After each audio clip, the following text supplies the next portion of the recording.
দ্বিজেন শৰ্মাই কংগ্ৰেছ দল এৰা সন্দৰ্ভত প্ৰতিক্ৰিয়া ব্যক্ত কৰিছে ভূপেন বৰাই। দ্বিজেন শৰ্মাই প্ৰাৰ্থিত্ব বিচাৰোতেই সুধিছোঁ খৰচ কৰিব পাৰিবনে নাই। প্ৰাৰ্থিত্বৰ পৰা বঞ্চিত হ'লে সভাপতিক গালি পাৰিবই। দ্বিজেন শৰ্মা পুৰণি কংগ্ৰেছ কৰ্মী, আমাক সকলোৰে পৰামৰ্শ লাগিব। মোৰ কাৰো প্ৰতি অসন্তুষ্টি নাই, মই সকলোকে সন্তুষ্ট কৰিব নোৱাৰোঁ। এই মন্তব্য কৰিলে APCCৰ সভাপতি ভূপেন বৰাই।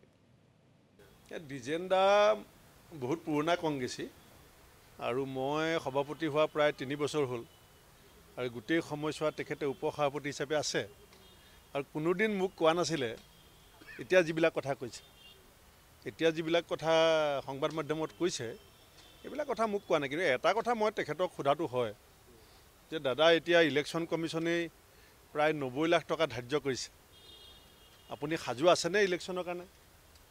নে প্ৰাৰ্থিত্ব প্ৰত্যাশীসকলক প্ৰায়সকল যিসকলৰ সম্ভাৱনা আছিলে প্ৰাৰ্থিত্ব পোৱাৰ তেওঁলোকক মই কথাটো সোধোঁ যে একৰ্ডিং টু ইলেকশ্যন কমিশ্যন এজন প্ৰাৰ্থীয়ে প্ৰায় 90 লাখ টকা খৰচ কৰিব পাৰে, গতিকে তেনেকুৱা প্ৰস্তুতি আপোনাৰ আছে নেকি? এনেকৈ তেখেতক সুধিছোঁ মই আৰু তেখেতৰ নিশ্চয় সেইটোৱে কৈছে।